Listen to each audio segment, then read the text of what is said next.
స్థానిక సంస్థల్లో తిరుగుబాటు వస్తుంది అని నేను 2 రోజుల నుంచి కూడా చెప్తున్నా. అందులో తెలంగాణనే మనకి సాక్ష్యం అన్న విషయం కూడా ప్రస్తావించాను.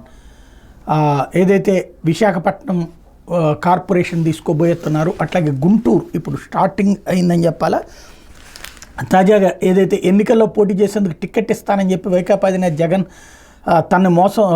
తమను 2 సార్లు మోసం చేశారని ఉమ్మడి గుంటూరు జిల్లా పరిషత్ చైర్పర్సన్ కత్తిర హెనీ క్రిస్టినా ఆ భర్త తెలుగుదేశం పార్టీ నాయకుడు సురేష్ కుమార్లు విమర్శించారు. గుంటూరులోని జిల్లా పరిషత్ కార్యాలయంలో శుక్రవారం క్రిస్టినా మీడియాతో మాట్లాడారు. 2014-19 ఎన్నికల్లో మాకు టికెట్ ఇస్తామని చెప్పి వేరే వాళ్ళకి ఇచ్చారు. మధ్యలో జడ్పీ చైర్పర్సన్గా అవకాశం కల్పించిన అభివృద్ధి పనులకు నిధులు ఇవ్వాలని జగన్ 100 సార్లు కలిసి వింత పత్రాన్ని ఇస్తే ఐఏఎస్ అధికారులు ధనంజయ రెడ్డి కేఎన్ఆర్లకు ఇవ్వమనేవాళ్ళు. వాళ్ళు ఆ దరఖాస్తులను చెత్తబుట్టలో పడేసేవాళ్ళు. నిధులు ఇవ్వాలని కోరేందుకు వెళ్ళినప్పుడు జగన్ దుర్భాషలాడారు.